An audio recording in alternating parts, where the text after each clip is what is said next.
Access to quality education is essential for a child's development and future life opportunities.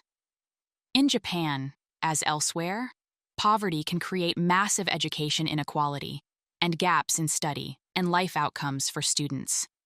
In the Japanese context, this usually means students being left behind due to educational expenses.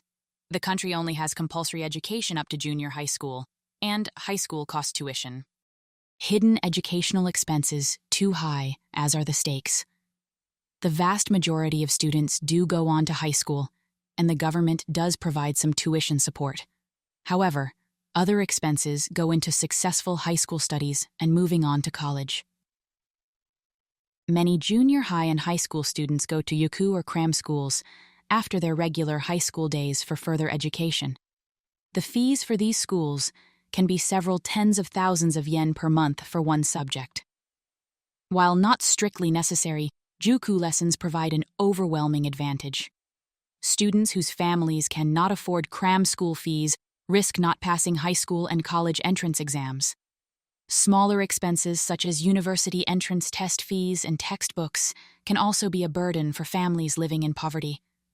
There are organizations that provide support for families in need.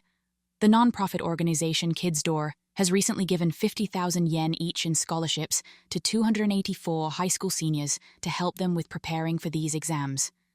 A 2021 survey by Kids Door also shows the impact that poverty can have on education disparity. The survey was aimed at third-year high school students and their guardians. Most surprising is the effect their financial situation had on higher education opportunities. More than half of respondents said that the number of universities they applied to was reduced.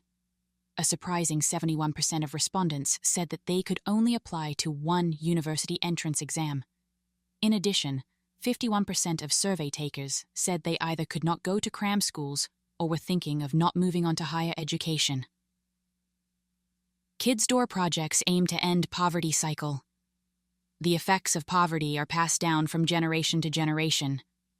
For Japan, the rise of lower income, unstable employment has likely contributed to poverty. Some students may even drop out of school entirely to seek employment, though this limits their future job opportunities to lower income work.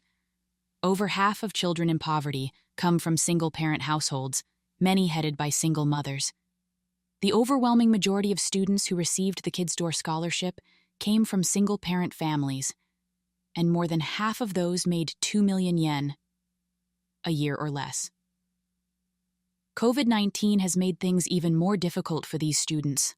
School closures and other restrictions have impacted them in ways that upper-income families do not face. Respondents in the Kids Door survey complained of not having their own quiet room to study at home, and library closures meant not having other suitable places to study. The coronavirus crisis has also led to even more severe outcomes for some students, with many respondents giving up on higher education to find work instead. The pandemic has highlighted existing inequalities in various parts of society. However, it is clear that children from lower-income families have had an especially difficult time adjusting, with some falling to adverse outcomes. Financial support and more affordable education would certainly not solve all issues, but the Kids Door scholarship shows that it can go a long way in reducing education disparity. The opportunities created from proper support benefit not only the children involved, but also society as a whole.